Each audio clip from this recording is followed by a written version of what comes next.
Hello students, today I will discuss about volumetry efficiency and real indicator diagram for a reciprocating air compressor.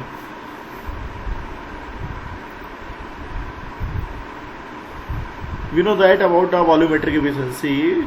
Volumetric efficiency came into the picture where the clearance volume is considered. The engine cylinder having the clearance volume in a vehicle. Also in a case of a reciprocating air compressor, just like a engine vehicle, the clearance volume is available there, and the piston cylinder arrangement is such that the piston is not touches or not approaches to the cylinder head. So that's why the volumetric efficiency come into the picture. Volumetric efficiency is a comparison of the actual volume of the air fuel mixture drawn into the engine to the theoretical maximum volume that could be drawn in. तो volumetric efficiency के बारे में ऐसा बोला जाता है कि कितना मैक्सिमम वॉल्यूम उसके अंदर एयर फ्यूल मिक्सचर के अंदर आ सकता है और कितना एयर जो है आपके थियोरेटिकल फॉर्म में रह सकती है. तो एक्चुअल फॉर्म में यदि इंजन व्हीकल की बात करें तो एयर फ्यूल मिक्सचर वहाँ पे ज़्यादा रिक्वायरमेंट रहता है, लेकिन यदि कंप्रेसर की बात करें तो वहाँ पे एयर की रिक्वायरमेंट रहती है. तो थियोरेटिकली केस में depending on the swift volume that is the 5/4 d² into L area of cylinder into stroke length, and in case of actual case it is depending on the actual conditions of the surroundings में actual condition क्या उस पर depend करता है, and it is a some percentage of the clearance volume. Okay, as a percentage form रहती है. Volumetric efficiency को percentage form के रूप में शो किया जाता है. तो what is the volumetric efficiency? That is the breathing capacity of the engine because of cylinder piston mechanism, just like a engine. That is the actual mass of air getting into the cylinder to the mass of air that should fill the displacement volume at the free air condition. तो free air condition उनके पास रहती है P0, T0 and S0. तो P0 is called the pressure at the atmospheric condition, T0 is the temperature at the atmospheric condition, S0 is the entropy at atmospheric condition.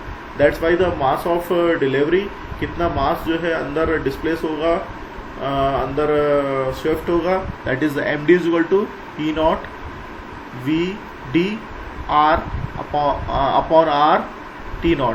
तो P0 is the pressure जो आपका atmospheric condition पे dependent है, free air condition पे dependent है वाला pressure है. उस टाइम पे कितना प्रेशर होगा वो है. VD is the displacement volume, R is the characteristic gas constant or gas constant, T0 is the at that condition temperature कितना रहेगा फ्री एयर कंडीशन पे वो है. तो that is the called the MD. Can also be defined in terms of the volume, that is called the eta V is equal to VA by the VD. Volumetric efficiency को हरदम eta V से denote किया जाता है, चाहे वो मास के basis पे लें चाहे आप वॉल्यूम के बेसिस पे लें. तो वॉल्यूम के बेसिस पे यदि यहाँ पे लिया तो VA अपॉन VD है, that is the volume of air getting into the cylinder with respect to the free air condition. कितनी एयर जो है एक्चुअल कंडीशन में फ्री एयर कंडीशन के हिसाब से अंदर आ रही है, कितना वॉल्यूम डिस्प्लेसमेंट हुआ है. तो एक्चुअल जो वॉल्यूम है एयर का that is represented by the VA is equal to MA R T0 upon P0. तो T0 एंड P0 जो है this is the free air condition और द एटमॉस्फेरिक कंडीशन जिसपे कि वॉल्यूम डिपेंडेंट है. तो एक्चुअल वॉल्यूम इन्हीं की कंडीशन की बेस पर निकलता है. मास जो एक्चुअल मास है that is given in the question. In terms of the rates के हिसाब से भी निकाला जाएगा तो MA upon MD is equal to VA upon VD. तो यहाँ पे जो डॉट लगाया गया है इन टर्म्स ऑफ रेट है, तो वहाँ पे टाइम के हिसाब से कितना मास अंदर आ रहा है वो चीज़ हम दे सकते हैं. तो यदि आपका भी मास kg में था तो kg पर सेकेंड कर सकते हैं, और यहाँ पे यदि वॉल्यूम मीटर क्यूब था तो मीटर क्यूब पर सेकेंड ले सकते हैं. That is the rate in terms of rate. In next slide reciprocating compressor में वॉल्यूमेट्रिक एफिशिएंसी को कैसे फाइंड आउट किया था, कैसे एक्सप्लेन कर सकते हैं, उसको हम पीवी डायग्राम में किस तरीके से बता सकते हैं वो यहाँ पे दिखाया गया है. तो 1 2 3 4 that is a cycle, 1 2 3 4 1 again. तो that is makes a cycle, and the volumetric efficiency it is the ratio of free air delivered to the displacement of the compressor. कितनी फ्री एयर डिलीवरी हो रही है और कितना displacement हो रहा है, शिफ्ट हो रहा है वॉल्यूम के अंदर, उनका रेशियो रहता है volumetric efficiency. Also it is in other words ratio of effective swift volume to the swift volume. So theoretical swift volume is, it is more than the effective swift volume. Effective swift volume, it is depending on the atmospheric condition. The percentage of clearance volume, तो volumetric efficiency it is less than the 60 to 85%. मतलब बहुत ज़्यादा efficiency volumetric नहीं निकल के आती है, जितनी भी रहती है वो 85% तक मैक्सिमम जा सकती है, इससे ज़्यादा नहीं जाती है, या 60 से 85% के बीच में लाई करती है. Suppose 1 to 2 is taking as a polytropic compression in a air compressor. According to the condition polytropically law, PV to power n is equal to C. 2 to 3 is the delivery, 3 to 4 is the expansion in the air compressor, 4 to 1 is again यहाँ पे atmospheric condition में suction होगा. तो ये सारे जो process मिलके हैं वो एक साइकिल बनाते हैं और ये कंटिन्यूसली साइकिल रिपीट होती रहती है. तो 3 to 4 जो कि हमने पहले भी आपको बताया इसके बारे में कि 3 to 4 कि जब भी कभी पिस्टन ऊपर की तरफ जाता है BDC स्टेडीज की तरफ तो वो रिटर्न भी होता है. ऐसा नहीं है कि वहाँ पे क्लियरेंस स्पेस नहीं रहता है. यदि क्लियरेंस स्पेस नहीं रहेगा तो पिस्टन सिलेंडर हेड को डैमेज कर देगा. तो उसको अवॉइड करने के लिए कुछ गैप जो मेंटेन किया था वो क्लियरेंस वॉल्यूम में आता है और क्लियरेंस स्पेस में रहने के कारण पिस्टन को वापस TDC से BDC की ओर उतरना पड़ता है. जब TDC से BDC की ओर उतरेगा तो वहाँ पे एक्सपांसन होगा और एक्सपांसन होने के कारण जो एयर होगी अंदर स्विफ्ट होकर अंदर आएगी एंड 4 to 1 अगेन सक्शन होगा और फिर वापस से वही सारी प्रोसेस होंगी जैसा कि प्रीवियस साइकिल में हुई थी. तो यहाँ पे सारे वॉल्यूम दिखाए गए हैं V1, V4, V3. Clearance volume is maintain here, effective swift volume is maintain here and swift volume is maintain here. तो effective swift volume is always less than the swift volume and total volume that is makes the clearance volume plus the theoretical swift volume. तो जो भी total volume रहेगा वो theoretical condition पर depend करेगा कि theoretical clearance volume कितना है और थ्योरेटिकल स्विफ्ट वॉल्यूम कितना है, उस पर डिपेंड करेगा. तो volumetric efficiency in a ratio form that is the effective swift volume upon the theoretical swift volume और the normal swift volume that is the ratio and the effective swift volume in this diagram यदि आप देखेंगे effective swift volume है V1 minus of V4. ये V1 minus of V4 यहाँ पे लिखा हुआ है और थ्योरेटिकल जो स्विफ्ट वॉल्यूम है that is from this condition to this condition V1 minus of V3 ये आपका लिखा हुआ है. तो volumetric efficiency it is the ratio of two volume effective and the theoretical swift volume. Okay, and what is the meaning of the clearance ratio? Of clearance ratio क्या कहलाता है?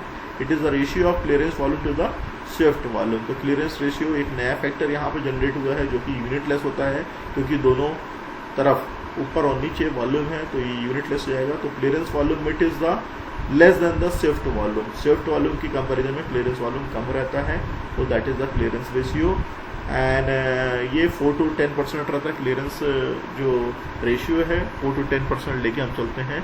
कई बार इसको गामा से भी रिप्रेजेंट किया जाता है. ओके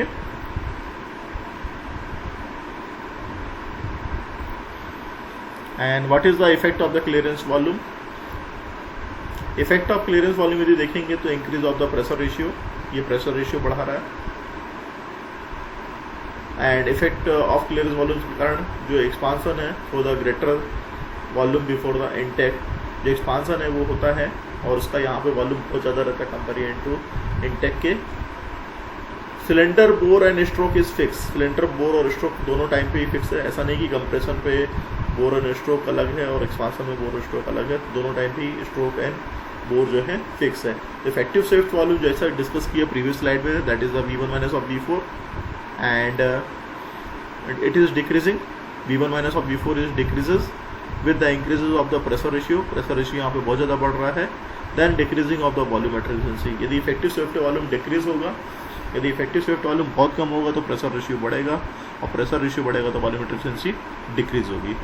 तो it is represented by the eta volume equal to V1 minus of V4 upon V1 minus of V3. this is the volumetric efficiency formula. And V1 minus of V4 that is the V1 minus of V3 can we write this here plus V3 minus of V4 यहाँ पे लिख सकते हैं upon V1 minus of V3 is equal to 1 plus V3 upon V1 minus of V3 minus of V4 upon V1 minus of V3. तो these are the parameters जिसकी वजह से कि हम क्लियरेंस रेशियो को लेके साथ में और वॉल्यूमेट्रिक एफिशिएंसी को कैलकुलेट कर सकते हैं.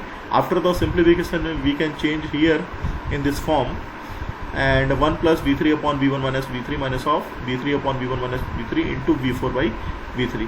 Can you write this? Okay.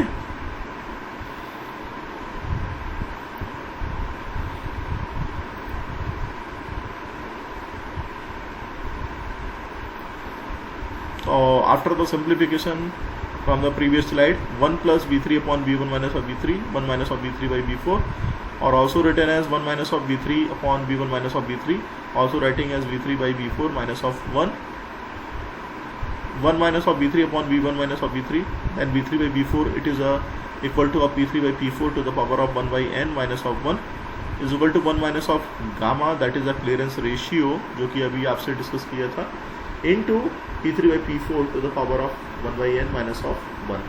तो यहाँ पे ये वॉल्यूमेट्रिक एफिशिएंसी का फार्मूला जनरेट हमने कर दिया है, जो कि एफिशिएंसी को कैलकुलेट करने के लिए हेल्पफुल रहता है. What is the actual indicator diagram? जो भी अभी तक हम पढ़ते थे वो रियल इंडिकेटर डायग्राम नहीं होता था, या एक्चुअल इंडिकेटर डायग्राम नहीं होता था, वो थ्योरेटिकल इंडिकेटर डायग्राम होता था. एक्चुअल इंडिकेटर डायग्राम को यदि हम पढ़ते हैं तो वहाँ पे बहुत सारे लॉसेस पिक्चर में आते हैं, जैसे कि आपके सक्शन में लॉसेस आएंगे, डिस्चार्जेस में लॉसेस आएंगे. तो यहाँ पे सिंगल स्टेज रेसिप्रोकेटिंग के लिए पीवी डायग्राम शो किया गया है, जहाँ की आप देख रहे हैं कि CDAB these are the hot spots. Hot spots का मतलब ये है कि यहाँ पे कुछ ना कुछ ऐसा हो रहा है जिसके कारण से कि जो डायग्राम है वो आइडियल कंडीशन से डिफरेंटेड हो रहा है. तो कंप्रेशन स्टार्ट यहाँ से होना चाहिए, but compression before started from this point. Compression खत्म यहाँ पे होना चाहिए, लेकिन कंप्रेशन खत्म यहाँ पे हो रहा है. फिर यहाँ पे आके डिलीवरी फिनिश होनी चाहिए, लेकिन पहले ही डिलीवरी फिनिश हो रही है, यानी कि प्रेशर लॉस हो रहा है. एंड आफ्टर दैट ईयर पे यहाँ पे एक्सपांसन पूरा होना चाहिए, लेकिन एक्सपांसन कंटिन्यूसली चल रहा है. These are the due to the losses, fractional losses, due to the valve inertia losses, जिसके कारण से कि एक्चुअल इंडिकेटर डायग्राम जो है वो आइडियल इंडिकेटर डायग्राम से अलग है. Actual indicator diagram that is for the 2 stage compressor. तो जहाँ की 2 स्टेज कंप्रेसर रहेंगे, तो 2 स्टेज का कंप्रेसर मतलब होता है LP सिलेंडर और HP सिलेंडर. LP और HP सिलेंडर में डिफरेंस ये रहता है कि लो प्रेशर सिलेंडर में एयर कंप्रेसर पे कंप्रेस होती है, जो हाई प्रेशर सिलेंडर में after the intercooling air pressure के एयर को कंप्रेस किया जाता है. तो यहाँ पे जो देख रहे हैं इंटरकूलर पे भी लॉसेस हो रहे हैं, सक्शन पे लॉसेस हो रहे हैं, फाइनली डिलीवरी पे लॉसेस हो रहे हैं. तो ये लॉसेस मिल के कंप्रेसर की एफिशिएंसी को कम कर देते हैं. In this diagram at point 4 inlet valve does not open due to the, यहाँ पे इनलेट वाल्व प्रॉपर तरीके से ओपन नहीं हो पा रहा है. जो साइकिल आपकी बनी है 1 2 3 4 1 बनी हुई है, that it is the theoretical Privi diagram. But in case of the actual indicator diagram eight 4 point जहाँ की इनलेट वाल्व ओपन नहीं हो पा रहा है टाइम भी, तो there must be a pressure difference across the valve to open. यहाँ पे प्रेशर डिफरेंस इसके कारण से वाल्व नहीं ओपन हो पा रहा है. दूसरा इनलेट वाल्व इनर्शिया, वाल्व की इनर्शिया है यहाँ पे, जिसकी वजह से कि वाल्व प्रॉपर टाइम पे ओपन नहीं हो रहा है. Pressure drop continue till sufficient level for valve to force it seat. Pressure drop continuously हो रहा है, जिसके कारण से कि वाल्व जो है अपने जगह से वो जो है हिल नहीं पा रहा है या सीट पे बैठ नहीं पा रहा है. Some valve bounce is set, कुछ वाल्व जो है बाउंस हो जाते हैं अपनी जगह से, it is in wavy line form में रहते हैं. Eventually the pressure sets down at a level lower than the atmospheric pressure. This negative pressure difference is known as a intake depression. यहाँ पे कुछ जो प्रेशर डिफरेंसेस हो रहे हैं या प्रेशर लॉसेस हो रहे हैं, उसके कारण से कि इंटेक डिप्रेशन हो रहा है. Similarly situation appear eight point 2 पे भी इस तरह की कंडीशंस क्रिएट हो रही है at the start of the delivery. Pressure rise followed by the valve bounce and then pressure settles at a level higher than the delivery pressure level, जिसके कारण से कि प्रेशर डिफरेंसेस बहुत ज़्यादा होने की वजह से कि वॉल्व अपनी सीट पर प्रॉपर तरीके से बैठ नहीं पा रहा है. Air delivery to a tank receiver has generally known as a receiver pressure. Air delivery to a tank और receiver has generally known as a, जहाँ पे कि एयर पर डिलीवरी की जाती है उसे हम रिसीवर या डिस्चार्ज प्रेशर बोलते हैं. Next slide in the come to the picture, free air delivery. What is the meaning of the free air delivery? Free air delivery is the actual volume of the air delivered by the compressor when it is reduced to the ambient pressure and temperature condition. जैसा कि volumetric efficiency में हमने discussion किया कि free air delivery it is depending on the free air condition, normal temperature pressure condition पे, जहाँ की pressure losses वगैरह टेम्परेचर लॉसेस सारी चीज़ें होती हैं, जिसके कारण से कि जो एयर का जो वॉल्यूम है एक्चुअल वॉल्यूम थ्योरेटिकल वॉल्यूम से कम हो जाता है, जिसके कारण से कि वॉल्यूमेट्रिक एफिशिएंसी कम मिलती है. It is express in an represent the capacity of a compressor. Following factor reduce the free air delivery less than the shift volume and the volumetric efficiency. तो कौन कौन से ऐसे फैक्टर हैं जो कि फ्री एयर डिलीवरी और Swift volume और करस्पॉन्डिंगली वॉल्यूमेट्रिक एफिशिएंसी को कम कर देते हैं? That is the pressure, presence of the clearance volume. Clearance volume की मौजूद होने के कारण वॉल्यूमेट्रिक एफिशिएंसी कम हो जाती है। The throttling of the air when it passes through the inlet and outlet valve. Throttling करेंगे जब एयर की, तो उस टाइम पे इनलेट और आउटलेट वॉल्व से पास होगी, तो उस टाइम पे भी यहाँ पे वॉल्यूमेट्रिक एफिशिएंसी कम होती है। Heating of the incoming air, incoming air की जो हीटिंग होती है उस कारण से भी दिक्कतें बढ़ती हैं, या बोलना चाहिए वॉल्यूमेट्रिक एफिशिएंसी कम होती है। And free air delivery, it is the less than the shift volume also, and the leakage is the finally region when it is occur, then it should be a free air delivery, it is less than of the shift volume. This is the formulate free air delivery, that is a P1 V1 by T1. In the theoretical form, if the volume of the air compression is reduced to the atmospheric temperature and pressure, this volume of the air is called a free air delivery. And free air delivery, it is represented in the flow rate basis, the meter cube per minute. Delivery mass of air is equal to intake mass of air. Delivery mass of air is equal to intake mass of air. So P1 V1 by T1, that is the intake, is equal to P1 V1 minus of V4 upon T1 is equal to P2 V2 minus of V3 by T2. If clearance volume is neglected, यदि clearance volume को neglect कर दिया गया तो then P1 V1 by T1 is equal to P1 V1 by T1 is equal to P2 V2 by T2. यदि clearance volume को पूरी तरीके से neglect कर दिया गया तो V4 is 0, V3 is 0, then P2 V2 upon T2, P1 V1 upon T1, where P1 is equal to atmospheric pressure and T1 is the atmospheric temperature, that is the 15 degree centigrade, और in other words यदि kelvin में convert करेंगे तो 270 add कर दीजिए तो ये 288 kelvin में बदल जाएगा। तो स्टूडेंट्स, आज हमने ये डिस्कशन किया।